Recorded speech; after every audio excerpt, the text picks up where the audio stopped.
Welcome to the Nerd Party.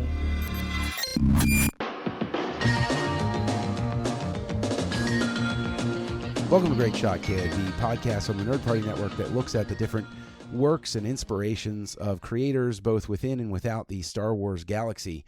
I am one of your hosts, John. And I'm Mike. And this week we are going to be jumping, I guess, on a bandwagon, but with our own unique spin and our own unique look on Justice League, a small movie everybody may have heard of. But before we get into that, of course, you can reach us on Facebook.com/The Nerd Party. You can reach us over on Twitter at Join Nerd Party. On Instagram, we're The Nerd Party. Use the hashtag Great Shot Kid and let us know what you think of what we say and what you'd like to add to the conversation. So all of that out of the way, Mike. Here we are with Justice League. Yeah, written by Chris Terrio, who is going to be writing Star Wars Episode 9 along with JJ Abrams. Co-written by Joss Whedon, or rewritten by Joss Whedon, or whatever you want to call it. Yeah. Well, yeah, because there's the whole A&D versus ampersand thing. And so it's Chris Terrio, A&D, Joss Whedon. So yeah. And we all know the production history because you can't not know those things anymore. So there you go.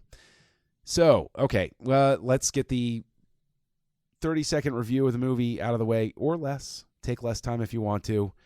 Where did you fall with Justice League for anybody that doesn't know?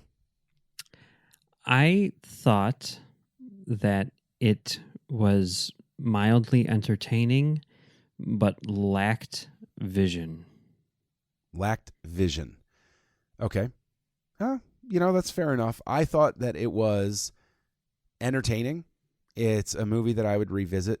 I got some laughs.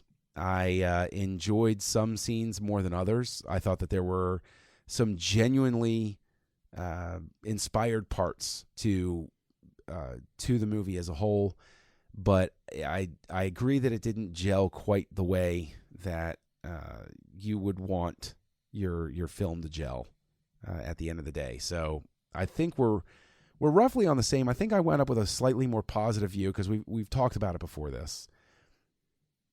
Just for comparison's sake, to give people an idea, I came out of Thor Ragnarok. Everybody loved Thor Ragnarok. Thor Ragnarok was the greatest thing since sliced bread. And I was like, meh. Most people came out of Justice League saying, kick it, burn it, destroy it. This is a terrible movie. And I came out of it saying, I had a good time. I liked it. So...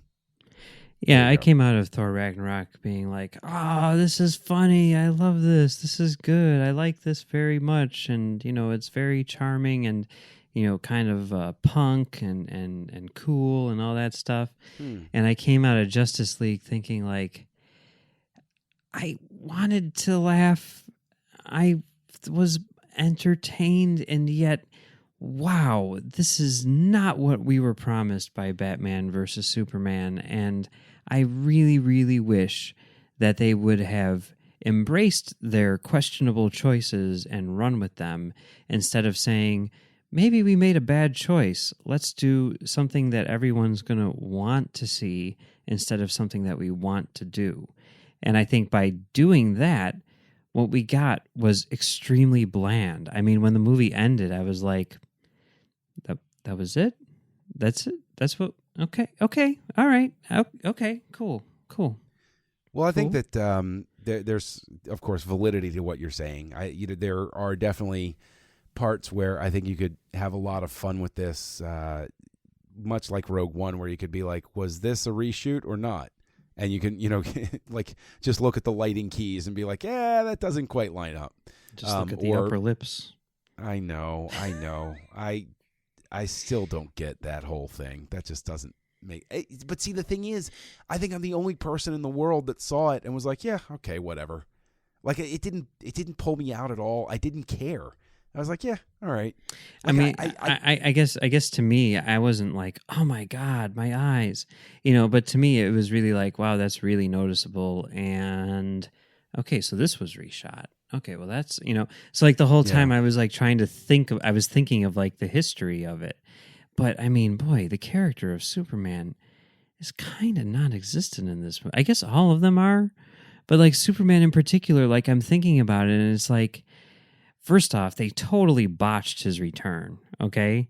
Like that should have been a huge deal. That should have been a whole movie. I mean, I spent my entire 13-year-old summer, reading Reign of the Supermen. The whole summer was spent with Superman returning.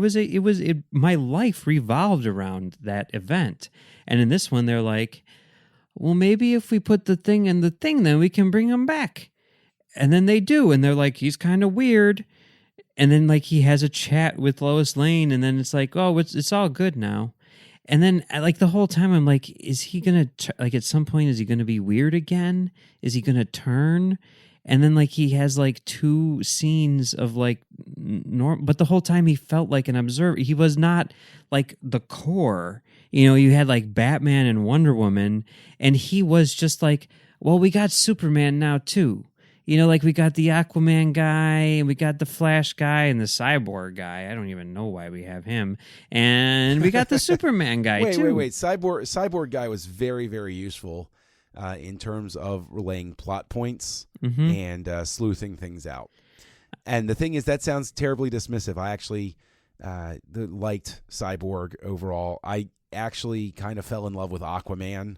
Like, I really want to see an Aquaman movie now. Well, I thought guess what? You're going to have that opportunity. It's coming up really soon.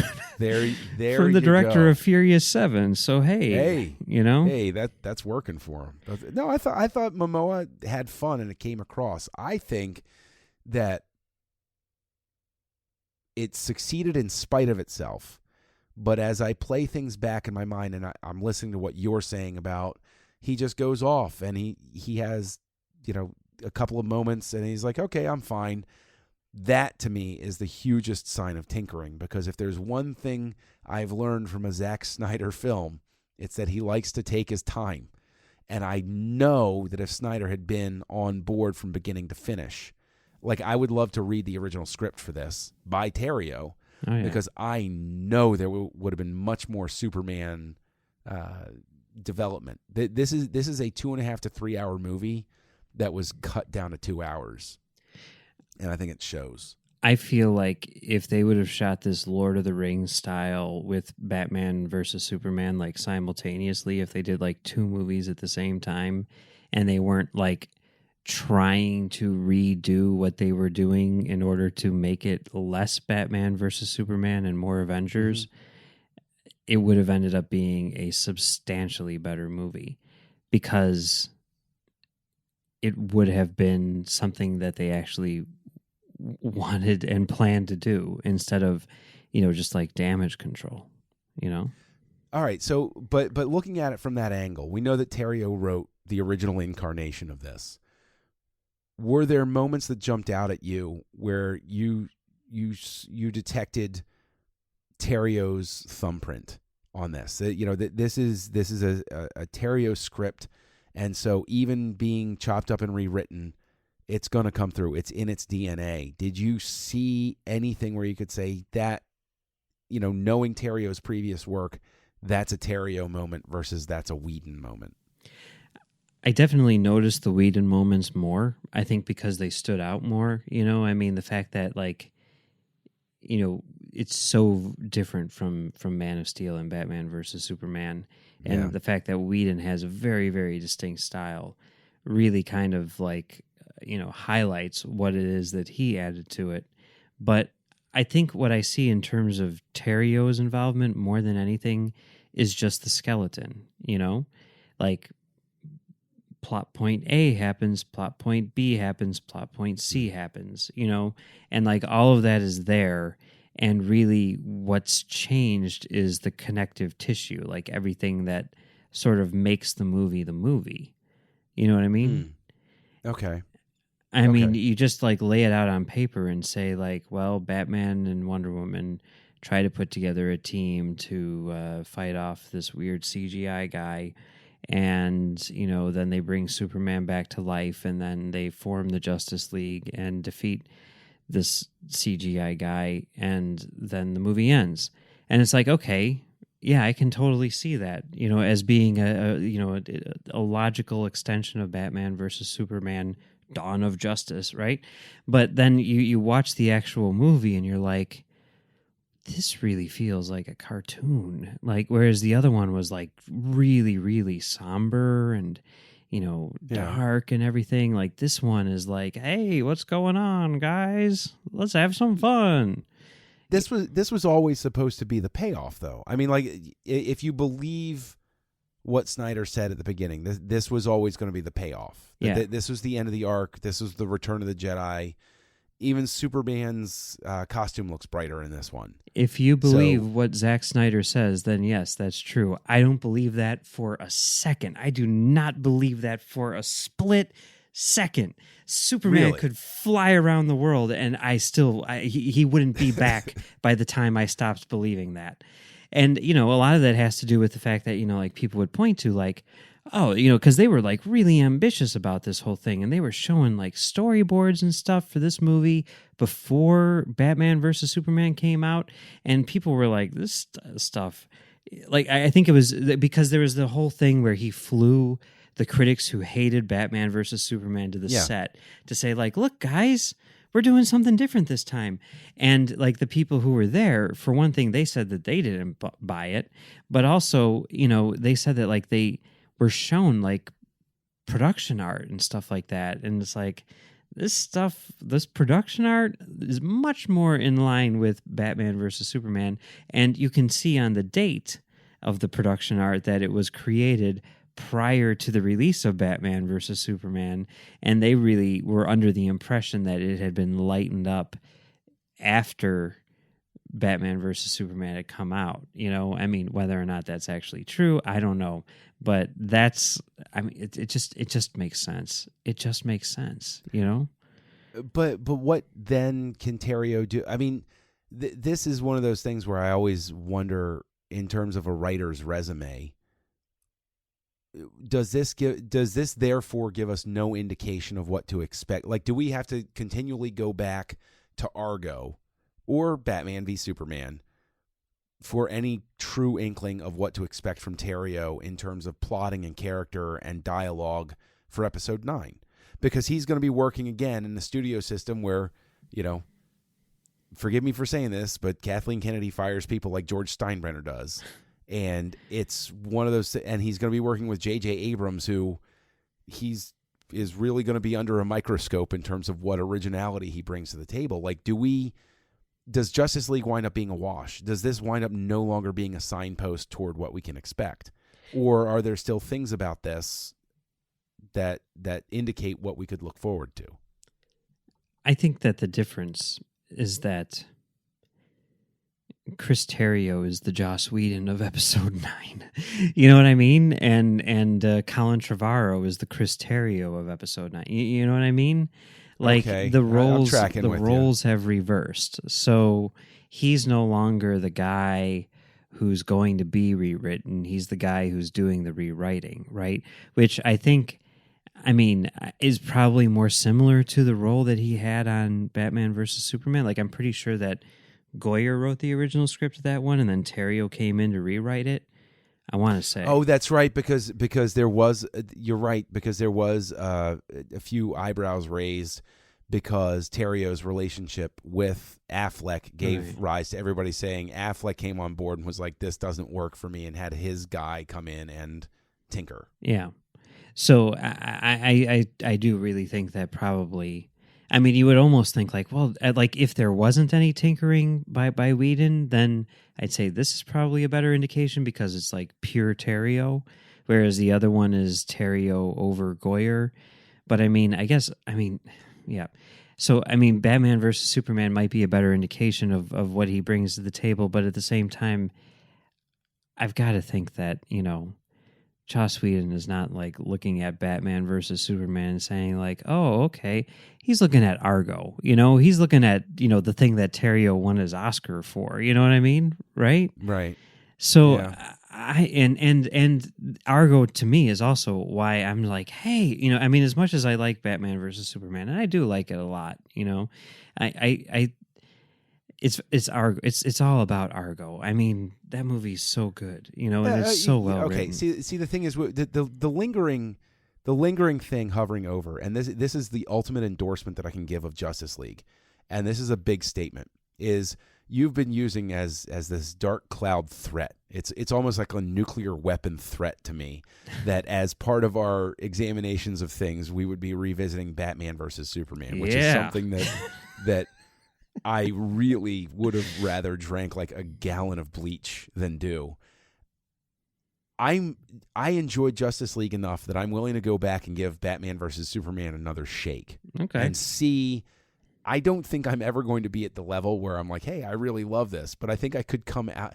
I'm curious to see if I come out of it saying, okay, it's not, I've seen worse, like that sort of thing. And, recently I did, where I saw, almost equally as bad, I guess, Mystic River, which, wow, I don't get that. But I'm willing to go back with Batman versus Superman. What is it that I'm missing? Is there something? What magic am I missing with that? I mean, so long as we're talking about Terrio movies, like Argo, I'm on board. I love Argo. What am I missing? What is it that's not lighting on fire for me in this movie? I mean, let's not go overboard here. I wouldn't call Batman versus Superman magic. I mean, Batman versus Superman is more like a clever illusion, I mean, it's magic? A card trick. I don't know. Magic. Come on, But no, I mean, Batman versus Superman. I have trouble articulating why I like this movie. Okay, that's a problem, maybe. I mean, I've never been like head over heels in love with the movie, but every time I watch it, I'm engaged, and there are things about it that I really like. There are things about it that I think are really dumb as well. But on the whole, I think that it is kind of an interesting little piece of world building. I'm always interested to see, the modern take on Batman. I think that's. I see Batman kind of like I do the same way I see Star Trek in a lot of ways, where I think that Batman is kind of like a reflection of the world that we're living in a lot of ways. And it's kind totally. I mean, going back to like, even like Dark Knight Returns and everything in the 80s. Yeah, I mean, all of that, and it's interesting to see like this is the direction that we tend to go into now for Batman. And it's weird because I'm like, I kind of don't like this guy, I kind of don't like him at all. And maybe that says something about the world that we're living in now. I mean, I don't know. I think that there really is something to that. And, but I find it fascinating regardless, And I like the idea. And I also find it fascinating just because of the idea of it's like, okay, we're coming off of the best version of Batman in history, where like, I mean, Nolan does this mic drop where it's like, beat that, it's like the end of 8 Mile or whatever, and it's like there's nothing that you can do. There's nobody could come in and do anything where you wouldn't say like, nah. So you got to do something super weird and crazy. And I think that they tried their best and they tried to go big. They tried to, but you can't get over that. There's no way that you can get over or around what Nolan did.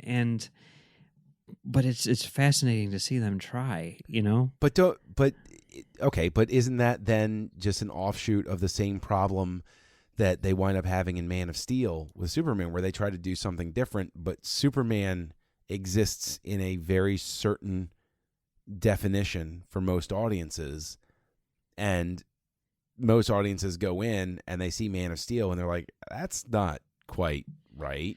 I guess like isn't it the same thing? I mean, like, if anything, the image of Superman had calcified even more than it had previously, or than Batman had, because it had so much time to just sit there and be in cement. It is what it is. I guess the thing about Superman is, well, that's true. Superman does tend to be kind of like the same thing all the time, and Man of Steel was definitely a different take on it. I mean, let's face facts. I mean, the character of Superman isn't as good as the character of Batman, right? Well, that's true. So that's just factually true. I know, right? I mean, Yeah. he's kind of a boring character. So, I mean, certainly there's good things about him and all that stuff, but it's not. I mean, like Batman has so many layers, and Superman is just kind of like, I'm super powerful, and whatever. He's just there. Well, So yeah, that's sort of the thing you wind up with too, with the fact that they have all of these people. I mean, there was a moment during Justice League where I was watching it, and they make a couple of jokes at the expense of like how Batman's just the one regular guy. yeah, And I'm thinking to myself, wow, yeah, here we are. We've created this world where basically like gods are fighting each other, but this guy's going to jump in. Wow, you can't root this in reality at all, because the whole time I'm sitting there, I'm like, that he breaks like an egg. The second he walks out here, he's done. He's finished. I don't care what armor you have. Well, the armor will stand up. Everything inside is going to be scrambled. Like that's just that's why you can't be in reality. And I think that is the thing where they like I see Man of Steel and Batman versus Superman trying to root Superman, all of these superpowers in this borrowed reality. Like it doesn't. It's trying to tell me that this is the way the world is, but I know that it can't exist this way because of these people. And I think that is one of the things where I don't understand what is it that made it work for the Avengers, but not work as well for Justice League. What is the thing that broke along the way? What is the difference between the two of them? Because if anything, Marvel sells itself on the idea that these are real heroes in the real world fighting real problems of giant monsters. But for some reason, they're able to sell the idea of their believability more. Why? Well, I think two things. One, I think they had to work harder at it because everybody knows Batman and Superman, and I think that DC just kind of took that for granted. Like, we've got Batman, we've got Superman, what more do you need? And with Marvel, it's like, really, who's Captain America? When's the last time you read a Captain America comic book? Oh, I know. And Iron Man, and they don't have Spider-Man, and they don't have the X-Men, and they don't have Fantastic Four, and this is kind of a B team. So you've got to build all that stuff from the ground up, and by doing that, you really earn it.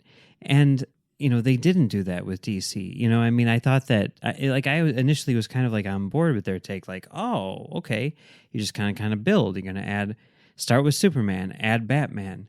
From there, add Wonder Woman. From there, add Flash and Aquaman and Cyborg, and then, then let them do their own things. Like, I don't think that there's anything inherently wrong with that. I mean, that's what X-Men did, right? It worked perfectly fine for them. But I think the idea here is that they whereas X-Men is like, this is a team, like X-Men is like a baseball team, where everyone has a role and they work together in order to, achieve their goal. Whereas I feel like the Justice League is like a basketball team where it's like you've got like, I like this. three... I like where you're going. I like where you're going with this. I do. You've got like a Kobe and a Shaq, and maybe there's Larry Bird on there, and you know what? It's like the Dream Team, that 1992 Olympics team. Yeah, that's who they are. Mm-hmm. You're right. They're the Dream Team. Yeah, and if you don't know, like going into it, if you don't know who Chris Mullins is, you're going to be like, why is he playing there with Michael Jordan and Magic Johnson? Right. Like that's kind of like how it goes, right? Yeah. So I don't know. I don't know. I think that they really dropped the ball, but in terms of like the believability and everything, like you're saying, like, Marvel's like basing it on, like this is a real world or whatever. I almost think that the reason why it works, the reason why we buy the reality is because the opposite is true. Like DC is like, we're putting our characters into the real world, and if this stuff were to actually happen, it would be serious and dark and messed up, and that's what we're going to show. And that's what they did in Dark Knight, but Dark Knight, you're not trying to add supernatural elements to these things. You're just trying to do it straight, essentially, just kind of amped a little bit. But with Marvel, I feel like there's always been sort of this like tongue-in-cheek thing. Like, it's like, hey, this is a fun version of reality where, superheroes exist. And by doing that, you're like establishing like a type of world in which these characters can exist. These characters cannot exist in our reality. And when you try to put them in our reality, we reject it. I think that you're spot on with that. And I think that the branching point here is Watchmen. Yeah. Is specifically Watchmen, because Watchmen does exactly that. And we know Snyder worked on Watchmen. Yeah. And Watchmen does exactly that. It brings in, they are in the real world, and oh gosh, how terrible it really would be if you think about it. Yeah. To have these people in here, whereas Marvel spins it around and says it's reality but reconstructed to look like your world, but it's not your world, and let's just pretend you're there. Yeah, I get it. I get it. It's weird that after making Watchmen, you would say like, I want to do a Superman movie now, because it's like you did just make a Superman movie. You made a movie for all superheroes, Watchmen, where you're taking down everything that we're watching, and but now you're contributing to. Wait, what's going on? That is a super bizarre thing. Here's my question: now that they have the whole like doomsday clock thingy with the whatever, and it's all part of the same continuity and all this stuff, and since Snyder crafted the DCEU as we learned that's a made-up name that some random person put in some article and as a joke, and that was the thing. Anyway, since he sort of created that, and since he did Watchmen before that, and since his style is fairly consistent and everything, does that mean that Watchmen is actually the first film in the DCEU? Oh gosh, I hope not. I didn't care for Watchmen a whole lot, to be honest with you. Well, there's definitely an argument for it. Not an argument that I want to make, but definitely an argument for it. So it's an interesting thought to ponder. That is an interesting thought to ponder. So, all right, so coming out of Justice League, there's no needle, the needle doesn't move at all for you in terms of Terrio's involvement in episode 9. It's a wash. We know the production history. Terrio being on episode 9 is still a good thing. No reason to worry about involvement or anything like that. I'm happy about it. I mean, Argo. Right. Yeah. Right? I mean, there's that. But also, I mean, I really do think that it's kind of like the case where like this guy, obviously, I mean, if they brought him on, it's because he had like an interesting take on something, right? I really, really don't think that like JJ Abrams saw like a rough cut of Justice League and was like, that's the voice that I need for episode 9. Get me Chris Terrio. Get me Joss Whedon. Oh, he's busy. Okay, get me Chris Terrio. I mean, I don't. Yeah, I do. I hear you. Yeah, I mean, I consider it a push. It's I liked Justice League. I'm gonna watch it again at some point. I liked it enough to reconsider rewatching Batman versus Superman without my angry helmet on. So episode. Don't 9, you love we'll when that what happens? Terrio When you see a movie which is so good that you're like, I need to give the first movie in that series another shot. And then you go back and you watch that first movie and you're like, nope, it's still garbage. That's how it always happens, right? Yeah. Oh man, Yeah. X2 is so good. I need to go out and buy the first one. You know what? Thank you for being in the camp with me that the first X-Men movie is rather mediocre. Like, I remember seeing it in the movie theater, and I was like, yeah, it's okay. I hate the score. Oh, that score is terrible. Do you remember when the soundtrack came out? Because it was by Michael Kamen, and they were like, X-Men by K-Men. No, I don't remember that. I remember that. That's got to be a suppressed memory, to be honest with you.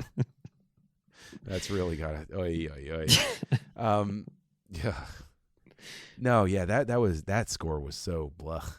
But boy, they made up And I for mean, it with the second one, didn't they? Yeah, oh no, they did. Yeah. X2 until Nolan came along was definitely in the discussion as one of the best comic book movies ever made. It was really good. It was really good. Yeah. Yeah. It was. Had a great arc. I mean, yeah, honestly, add Brian Cox, your movie immediately gets better. Yeah. That's pretty much a rule. For love of the game, am I right? Yes. Yeah. You're right. Yeah. Absolutely. Yeah. Absolutely. Sam Raimi's best, right? Well, yeah. All right. Is there a discussion about that? See, this is why I love you, because this is the one person, you are the one person in the world who I can have this conversation with, and they'll be like, yeah. Everyone else is like, what's wrong with you? What's wrong with them? That's what I'm saying. What's That's wrong with what them? I'm saying. I still use the phrase clear the mechanism. Yeah. I love that. Yeah. Yeah. It's great. Yeah. Such a great movie. I have that movie on HD DVD. Wow. You're the guy. Yep. Yeah. Well, it's been fun talking about Chris Terrio. I wonder if Batman versus Superman is looming large in our future. I know that you did a commentary for Batman versus Superman over on Commentary Track Stars. So why don't you tell people about that and where else they can find you online? Yeah, if you go to commentarytrackstars.com, you can find our commentary for Batman versus Superman, Dawn of Justice, Ultimate Cut, as it's called on screen. And it's 3 hours long of us talking about Batman versus Superman, and it's mildly entertaining, I think. I don't know. It's delightful. Yeah, thanks. Delightful. And you can also find me on Twitter at Mumbles3K, and you can find me on Trek FM doing The Edge and also doing Stage 9 with you. That's right, with me. We do Stage 9 over on Trek.fm. You can find me back here on this network doing Aggressive Negotiations with Matt Rushing. And you can find me out there floating in the ether, co-hosting Words with Nerds with my pal Craig. And on the interwebs, I am known as Kessel Junkie. So thank you for joining us on this journey, and we will see you next time on Great Shot Kid. Join the revolution. Join the Nerd Party.